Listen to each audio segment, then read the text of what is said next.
Come on in, Lottie. Yes. Come on in, put on a hat. Oh, a hat. Chris just informed me that my baby is technically wearing me as a hat.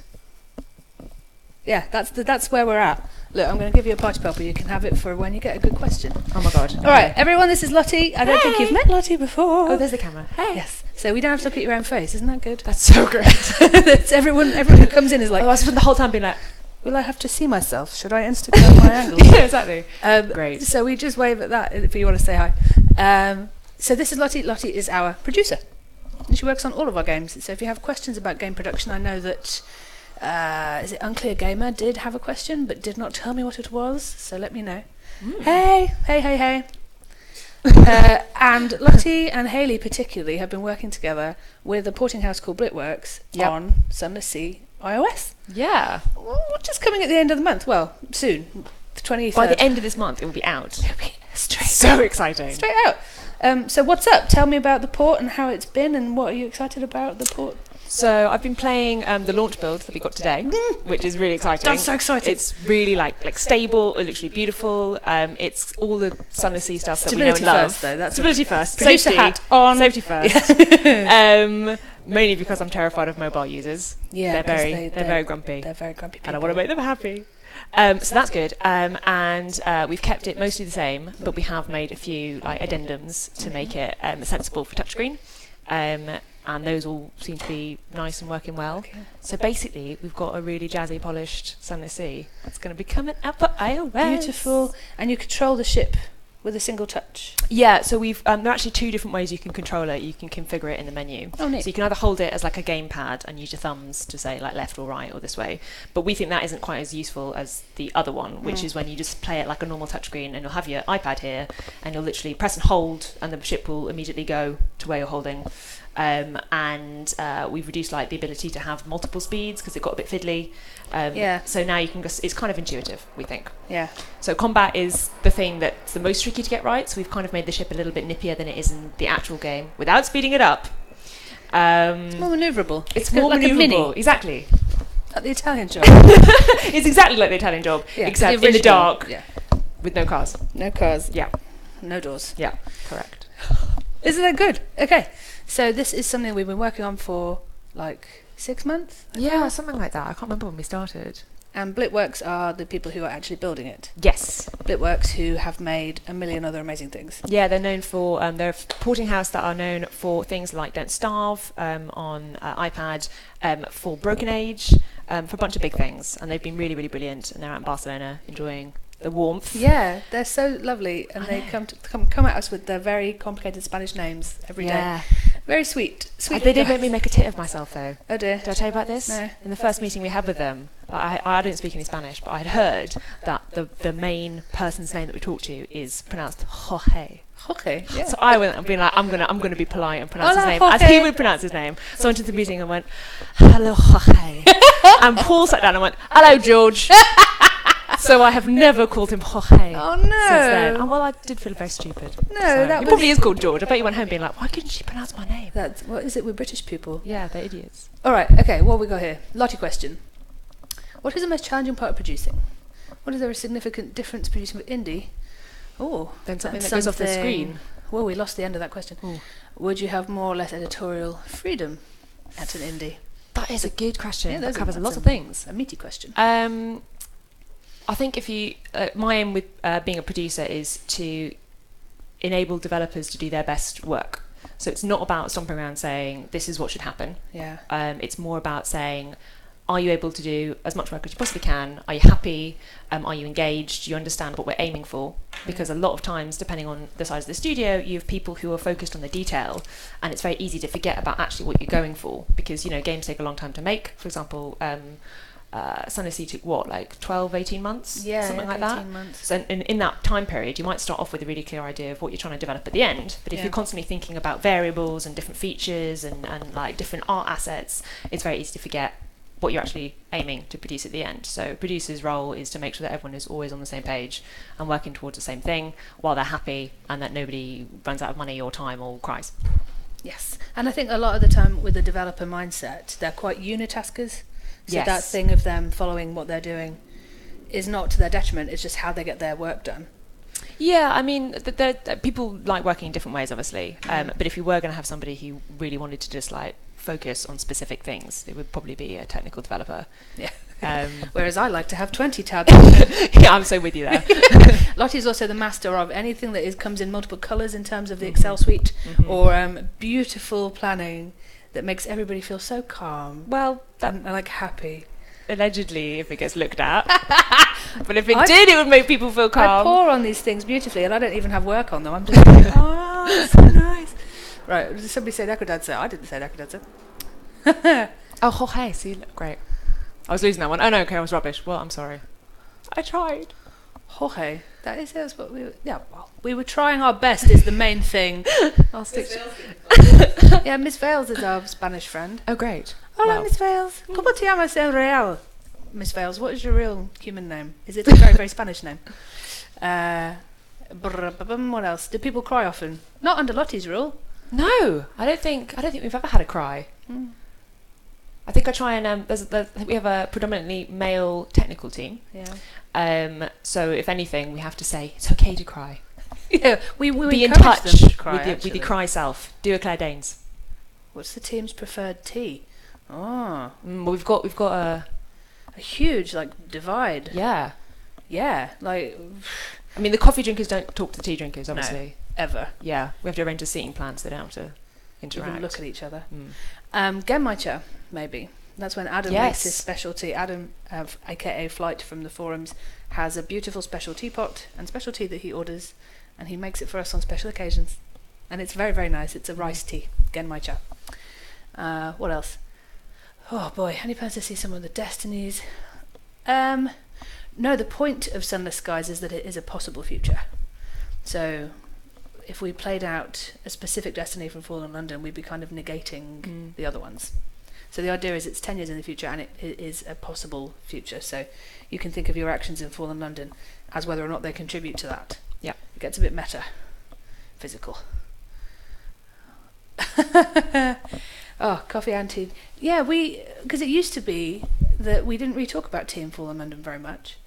Like it wasn't a thing. But one of the new trade goods is going to be dried tea. Yes. It's like tea is coming up. Yeah. Tea is on the ascendant. And I think it's going to be very important for all the new London stuff, because obviously they need their tea in space, and they're happy to pay a lot for it, I think. Victorians can't be without it. Lottie, what are you most looking forward to about Sunless Skies? Well, that's really tricky. I'm going to be working a lot with Maribeth, which is going to be really fun.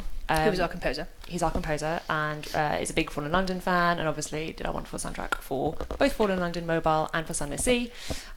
So I think you mentioned that we're just sort of getting contracts sorted and stuff. But I'm going to be working quite closely with her to work out the feel of the game from an audio perspective, which will be really interesting. Oh, that's so much fun. Briefing her and getting stuff back from her is like crack. Yeah. It's great. She's already sent me emails that are just full of emojis, so I'm looking forward to emoji, dog picture, picture of snow. Yeah, exactly. Artist's impression of a spoon. Done.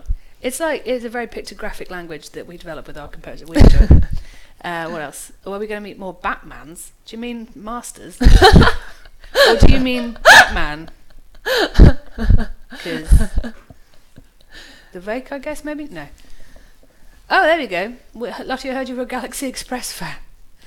I don't know where you heard that. I think I mentioned it to Chris, because obviously Trains in Space. Put it in the AMA. Yeah, and then Chris was like, "Oh yeah, this is an interesting thing." And then about 900 other people suddenly were like, "This sounds like Galaxy Express." So I know nothing about it other than it involves a beautiful lady in a fur hat and a little boy and Trains in Space. Yeah, but I'm sure it's I great. haven't seen it. No. Well, I've seen Interstellar 5555, which is the Daft Punk video. Yes. That is by the same guy. When it's all very like trad 70s anime. Yeah. Like those faces that are really long and narrow. Yeah. My big sister used to get like anime magazines when we lived in America, and I always used to steal them when she wasn't looking and take a look at the long face 70 over people. The faces. Yeah. With the beautiful hair. It's so beautifully segmented.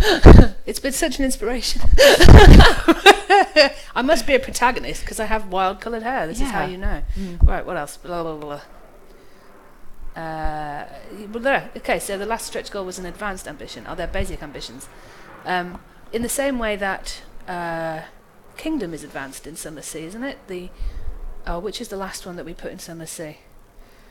I can't remember. Oh god, end of Kickstarter brain.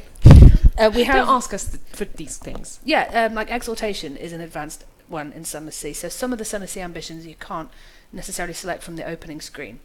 You have to have played a bunch to get them, and the first few, with three or four, will be available to you from the beginning. It'll be a similar kind of deal. This is what I understand from Chris. Oh man, will the music be ragtime inspired? What makes you ask that? It's why? Tell me more. I don't know. Oh Christ! Sometimes I'm just like, what? Where did you get that from? My brain is really slow today. I had a huge fish finger sandwich and a piece of pie. Oh, did you find some? Yeah. Pronto did a really nice one. That's good. Mm. Keelan told me it would be good. Space Marine knows where the good sandwiches are at. I almost fell off my chair from eating too much food. Hooray! I'm pregnant. Fuck off. I can do what I like. Okay. So any more specific questions for Lottie? Somebody was here earlier who was like, I need to ask about producer stuff, who was making their own game. Oh, cool. I think I've spoken to somebody who's already on here. I can't remember the name. Who DM'd me on Twitter to talk about their specific game. Oh, around 1900. That's why. Ragtime. Oh. Ah. No. I mean, it sounds much too happy. Yeah. I think. Yeah. I can imagine Ragtime in, having a place in 1 or 2 tracks, but I would not imagine that the entirety of dying constantly in space alone by yourself. Yeah. Would and some of the Sunless Sea songs are a bit kind of like a like that bit in Steerage in Titanic where they're all having a big old dance. Yeah, that's true. So there might be a bit of that kind of upbeatness, but not specifically ragtime, unless that's something that Maribeth is going to throw at us. Yeah, I mean, can I talk about what we're planning for the music? Yeah, if you want. What are we planning for the music?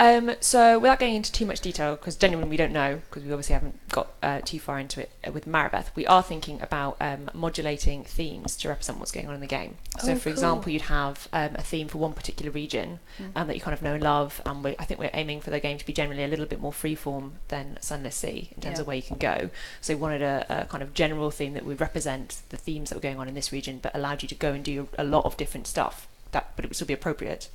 But we want the ability to layer in a different version of an existing theme if, for example, you get into combat when you're in the same region. Ooh. So it would be the same music, but obviously more, oh my god, I'm going to die. Yeah. Oh, things like that. Such a good idea. We're trying to play around with. Oh, cool. I hope we'll be able to do it. Because it's that thing of everything we did in Sunless Sea, we were trying to just achieve it. And now we're trying to improve or refine or make it more granular or whatever, and that sounds like that richness injection for the music would really mirror what we're doing elsewhere. I'm just discovering this now, dear listener, so I'm really excited. Internal communication. Yeah. Oh yeah. Who's getting banned? Chris is strong and wrathful. No puns. No, just because Olivia's on holiday. Stop it. And it was Spoiled Chestnut who you were speaking to, right? Oh, hey, Spoiled Chestnut. Oh, cool. Do we have anyone at GDC? Yeah, Olivia. She's on holiday at GDC, which is the 2 maddest things you could put in one sentence. You could try and achieve that, having a holiday and also doing a games conference. Okay, as an indie outfit, what's the balance between owner and producer? So we have key stakeholders for a project. Yep. So how does that work when practically? So there's loads of different types of producers. There are producers that might be also the head of studio, who are also the creative directors and make all the decisions. There are producers who are primarily concerned with making the budget fit, and they would just come into an outfit and check people's money is correct and then go away again and not have anything to do creatively here. But at Failbetter, obviously, because we're only 16 people, people tend to do a bit of everything. So Paul and Liam are our 2 CEOs, well, CEO and deputy CEO. And they're the ones who tend to propagate the kind of vision as a whole. Yeah. But it's not like they go off into a room and come back 6 months later and say, this is the game we will make. It's a very collaborative process. So I kind of talk to all the key stakeholders, such as yourself, and everyone else who's planning the game, like Chris, for example. Obviously he's super important for where the lore goes, and then I make sure that A, that makes sense, B, that we can actually achieve it in terms of how much resource we have and what else we've got on and our money, and then I make sure that everyone else understands where we're going, because as people are constantly talking about it, it's very common that we'll have 3 different versions of one particular feature, and lots of people will think that all these different features are what we're making, and if you let that happen, you end up with a game that's like this horrible Frankenstein that you have to schmooze together at the last minute. Or one thing will balloon up because people have spoken about it a lot that week, and then something else will just drop off the end of a list somewhere. Yeah, and we're very excitable people, so I think if you didn't have a producer being like, now you promised me you were going to finish this by this date, Look at this then number. it would It's be 289. madness. Yeah, So not good. I think it has been madness, and it is much better now that it is not madness. Yeah, it's going to be better when the Kickstarter's done. Yeah. The Kickstarters, by the way, loads of work, They like really way are. more than you could even possibly imagine, and it draws all of the attention in the room. We've been quite good, I think, at trying to keep the focus on working in the middle part where there wasn't much like funding coming in. Yeah. But today we've all just been like F5. Yeah, seriously. Poppers. I'm not gonna pop my pop yet. I'm gonna Yeah, we save it haven't for had a good moment. Another pop. Okay, what else have we got? Will there be pastry called Sunless Pie? Stop punning. No, naughty. God, I think I'm still coughing from the last. Did someone say, what does Scintillac taste like? Tastes like nasty. Fluke dating sim. 4 is the number, is obsessed with flukes. Okay. Obsessed with them and never asks about anything else. Why do they love Fluke so much? Don't know. 4, are you still here? Why do you love flukes so much? I know I'm opening a huge can of flukes here. Hayley's shaking her head like, don't ask. Somebody's asked 3 times, how do you handle the balance? Yeah, I just saw that. Oh yeah. So it's not just technical work, it's also obviously like everything else. So Paul, for example, has to do everything. We also need the writers to constantly balance their time, because I think we mentioned the AMA yesterday. It's not like when we start a new game, we drop all the others. As I'm sure people realise, Fallen London constantly gets updates, and we're always making sure that Sunless Sea gets support technically, and often we drop in new content there too. Is it unusual for a producer to work across, like, because of the way we're set up, the amount of writers that we have, and tech people, and then the small number of artists that we have? Yes. Is that a really unusual setup in your experience? I mean, it makes sense in terms of the company we are, because That's we true. obviously really pride ourselves on excellent writing. So it would make sense that we have a really established content team that have lots of different roles within them. For example, I know that Olivia's role is very unusual. You don't normally get games writer editors. And we really need that, because we need to make sure that our content is top notch, because that's what we do. And Paul has been left to just do as much as he possibly can. And obviously words and pictures are totally equal, but I think the focus has been more of our writing as our kind of unique selling point. Yeah. So that makes sense. But yeah, basically it's a matter of thinking about it in advance, and that's, I think, one of the biggest things that a producer can do, is they can actually take that on, so other people don't have to worry about in 2 months' time where we're going to be in one game. Are we going to have enough writer time to deliver that seasonal that we're going to have in Fallen London? All this kind of stuff. Anybody can do that, but it's good to know that one person is tasked with doing that, so you don't forget. Otherwise you will end up suddenly being like, oh yeah, we did promise that thing, and that other game that nobody's been thinking about for 3 months, that's going to be fun. Yeah, and now we have the resource, and we have enough people who've been here long enough, and everybody is quite in their role and quite confident, I think, now. The amount that we're able to do is so much more, and people are able to estimate better about how long things will take. Yeah, some people are getting very good at that. Yes, better. We learn every day. And I think also, generally every single person at the studio can happily jump from Sunless Sea to Sunless Skies to Fallen London. There's not really. I mean, there are people who tend to work more in one IP than another, but you don't really get somebody who'd be like, no, I don't understand at all what this game is. I'm not joining in, which is really nice, because it does feel like we're constantly working on the kind of Failbetter world rather than a specific project.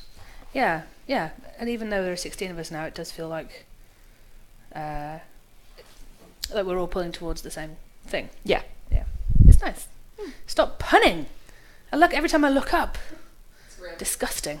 Someone's talking about sexy flukes. What did we miss? You see, you know what I'm saying? I bring up flukes and it's just gross. Why do I do this? Somebody's also asked, is it writers or artists who have a harder time dialing back the content they want to make? Is it writers or artists who have a harder time How long have you got? cutting back content that they want to make? Well, they're two different problems. The writers live and breathe and dream writing, and I, as a literary student myself, I can appreciate that, but I don't care. And Paul obviously lives, dreams, and sleeps, or whatever, art, but he's CEO, so he's quite hard to make him not do stuff. Sometimes you just have to let him do. Yeah, how'd you balance that? Yeah. I don't know. It's lovely that everyone cares as much as they do. Nobody is ever difficult. I think you just need to make sure that people understand why they're not being allowed to do what they need to do if that ever happens. But frankly, everyone here is very sensible and has been doing it long enough to understand that like it would be insane to think like just go off and write an opus and come back, because that's just not how this and works. tech as well. Don't think that tech don't have like feature ideas that they dream. They have dreams in tech. They really do. They dream in programming languages that I can't even. But the whole, like, a big skill that we have is cutting down saplings before they take over, I think. Oh my god, you make us sound like sort of dystopia. But it is true. You have to kill, like, not only your darlings, but like your proto-darlings that haven't even properly like raised their heads yet. Because when you fall in love with something and you start looking for a way to put it in, or something. The phrase that always comes back to me, and people use it when they give comments as well, who aren't working here, who have like a desire. They go, it would be nice to blah blah blah. Like, yeah, it would be nice to. Wouldn't it be nice if? Yeah. And there are 16 of us, and then you multiply that by the amount of hours in a working week and days in a year, and that's how much work we can physically do. Yeah. So Lottie's in charge of figuring out how much that is. Have we considered long sleeve shirts for the store? Don't know. Do Spreadshirt offer them? If they do, then we certainly will. Send us a message. Has anybody seen the store? Failbettergames.com/store. Nah, it's good. But we're doing, at the moment we're focusing on the Game Tee t-shirt. Do we get t-shirts? Oh yeah, we're straight. I'm so excited about those t-shirts. Because they are going to be so luxe, and today they were just emailing me like, oh, we could do this extra like finish, make them really, really beautiful. I've seen them, they're amazing. I can't wait. Can we get train whistles in the store? Yeah, I don't know. Let's do it. Do Spreadshirt make them? Go and take a look. We get space vuvuzelas. Void kazoos. Let's do it. Just, I want like... Yeah, exactly. Little swanny kazoos. Just like, we'll just become the clangers. Well, the clangers could. So why the fuck can't we? That's what I say. If you haven't seen the clangers, children of the internet, I bet you more than half the people who are commenting won't have seen the clangers. Come on. There you go. Void kazoos. Come on. Yeah. Make it happen. Have you considered selling off the unused restrained creativity in barrels? Well, you know what's interesting is, you're being facetious, but this is an interesting point. We have a personal projects policy that a lot of studios don't have. Yep. So when people have their own ideas and they want to work on them in their free time, providing they don't impinge on their health by working too much, they're very welcome to pursue them, and Failbetter don't take ownership. So, yeah, in kind of a way, we do let people sell off their creativity. Yes, you know the clangers. Dismelioriented, get thee to YouTube. Can we get a Sunless Sky kazoo right now? No kazoos, no, but we might pop our poppers. Okay. For the clangers. Okay. 1, 2, 3. And this is Scintillac, look. See that? That's what Scintillac tastes like. Oh, flipping Nora. So nasty. It's so nasty. It's delicious. What's wrong with you? I'm asthmatic. Oh, fair. I don't want to die. Okay. We're doing well. We're doing well. We have an hour and a half, I think, until the end of the Kickstarter. Did you see it had gone down to minutes? Oh, Before no, I came I don't want to see It was that. like 112 minutes. Oh, God. Okay. It was amazing. 86 minutes to go. Oh, jeez. 86 minutes to go. 11,625 pure angels and £374,516. Any updates on your guesses as to what we'll make by the end of the Kickstarter? Oh, my absolute word. I just can't believe it. Every time I look at it, I'm like... When it ends, what are you going to do? I mean, are you going to lie under the table and just breathe? Rock and cry a bit. No, I think I'm just going to open my mouth and insert whole cakes. Just whole cakes. Like that. We've got some cake coming. I didn't know we had cake coming. Cake coming. I wasn't going to ask. I didn't want to ruin the dream. For real, there's going to be cakes. Don't worry about Ace. it. Kira and me have been on it. Kira's our office manager. We sorted out some good cake. Oh my god. This stuff's disgusting. Okay. You have to give us good reasons to pop these poppers, because I'm not going to pop them all if it's going to kill me. Right. Are we there yet? Not yet. No, we still have 86 minutes to go. 86 minutes of pure chat. Mm-hmm. What's this? A dictated part, but interesting to part. What are we talking about, man? Every time I look at the chat, I'm like, oh, what? Yeah, I know. Euro Truck Simulator. How did we get to Euro Truck Simulator? Yeah, Chris is... Yeah, this morning we all had a bit of a guess as to where we'd end up by the end of the Kickstarter. Chris thought 375k. I just don't know. Now. it continues to confound and surprise me. Have you made an estimate? No, I think for me it was more about the social goals, and I knew that we'd do all of them, and we basically did 25. But I think we may even do cake. I'm not sure we'll do farmed reviewers, but we will do cake by the end of this. If it goes to question about poppers, it says poppers enough. No, Hayley's like wafting the air in front of her face. No, we're going to die in here. Yeah, you're going to fumigate our communications team. This is terrible. Yeah, without the stream would be dead. We'd all just be on the table. The end of the Kickstarter would come and go. Tomorrow would come. We'd still be here. Gross. Oh, if you had to choose a piece of equipment from Fallen London to wear or own, what would it be? Oh man, that's a really good one. I think I'll probably get a weasel. Or was it the ferret? What about the haunted goldfish though? Just to stand on your little like desk being extremely upset. Yeah, but I think probably like a little albino ferret. I really enjoy him. Or a judgmental hat. I was going to say the judgmental hat. It's pretty cool. It's amazing. So if you haven't got a judgmental hat, you have to sign in today to grab it from content in Fallen London from inside the stories. Otherwise, there's an access code that lets you get one on the Kickstarter page that will stay up. But yeah, get your hat. It's free and it's really good. It's persuasive +8. It is amazing. Oh, singing of shanties. Yes, we did say that Cash should come and sing a shanty. Perhaps we'll have him come and do that in a minute. Yes, he's got a really lovely voice actually. He's been going around going like bumbly bum bum to himself all day, so I think he's like ready. Well, were you there when we found out that he did have a lovely voice and he was a bard? No. Like he may change the story, but I think it's true. I think he has had some form of bard training. Bard? And we found it out because there was some Failbetter dinner we had ages ago, like a year ago, and it was at the Cutty Sark, just by the river, lovely pub, and we were sitting there and we started talking about Sauve, which is a traditional like folk tale that is also a very nice song. And I was saying, oh, it's really stuck in my head, it's really nice, and like out of nowhere he like scooched his chair back, stood up and serenaded the entire pub.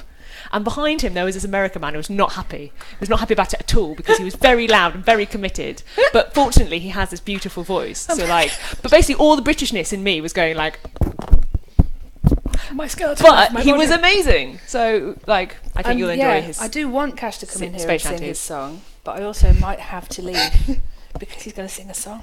But he's not going to serenade you. Oh, no, if he does that, then he will have to have a conversation. And he has absolutely no like qualms about doing that kind of thing at all. He's just I said it as a joke, and then he was like, "I'll do it." I was like, "Okay." he just loves like words, and he just loves romance and words and balladry, and yeah, that's Cash. I'm surprised he hasn't got more rabid fans on Tumblr, to be honest. Yeah, I know. I think he must be the most cult of us all. Have you seen that the staff pictures of Cash? He looks like he's off the front of like a Blur album from 1995, proper Britpop pin-up looking. Or like what Byron would look like if we actually had photos of Byron. Yeah, or like Byron born in 1992 or whenever it was. That Cash was Mod Byron. Modern. Anyway, we're completely on a Cash riff. Yeah, sorry, this is getting a bit weird. Anyway, bardery. So you can look forward to that singing and whatnot. It is very good. Oh Christ. Okay, where are we? Space Marine, what are you talking about? Eating a rat live. Oh, Space Marine. Come on. I've told him I'm cross with him and he doesn't care. What is your favourite thing in Sunless Sea that isn't currently planned to be in Sunless Skies? Temtum! I like Temtum. He's so sad. He's so lovely. And I love the way his little hands move when you get next to him. He's all like, I love him. But he won't be in the sky. Yeah. Well, I miss the constant companion. But maybe he will come to space. Constant. He'll always be there. What else? Pipe option for the avatars? I don't know if we're planning on doing props for the avatars. Maybe. Yeah, I don't think we've decided that yet. One of the things that's been requested since we put out the prototype. Hello, Serpent Stare. We can see you. Well done. Welcome. Lord Byron in 1992 is Moby. I'm not sure I agree. I don't know. What does that mean? I think if Byron of 1992 would be Moby. I don't think that's right. What a sort of like retiring musical genius. Moby almost has no words at all in his songs. He has like. As far as I'm aware, he doesn't sort of like chase women around the room. And who is the Byron of 1992? It would be like Noel Gallagher. There wouldn't be like H from Steps or something. It'd be awful, and we'd all be really sad. Ooh, Gareth Gates. But he's also a bit rubbish. That's too early for Gareth Gates. Gareth Gates would have been in primary school then. Yeah, fair. Okay, look, we're going to have to wrap this up soon. And we're going to probably go and grab Cash next. And then we're also going to meet Barry, who is a programmer working on Sunless Skies. He's going to talk a bit about AI. You have to tell him, because the developers have gone mad. If they say we want to have Skies on Switch because they'll get free Switches, just slap them. Okay. You heard it here first. I will slap somebody today. I've already threatened to do. Liam's like, I really like the look of this Switch. Even here just now, he was like, I just got my Switch. Like, nope. It will kill Lottie's heart. It will hurt Lottie's heart. It won't happen. It will be fine. Okay, right. I'm going to bid farewell to Lottie. You can all say bye-bye. Bye. And we will bring in Cash, and we're going to enter like the last hour really, really soon. So we should enter it with song. Amazing. Okay, well, I'm going to tune in and listen. Oh, shit. Okay, what am I getting myself into? All right. I want to say bye, Lottie. Bye. And thank you all for your questions. Thank you for coming. See, it's painless. Cheers.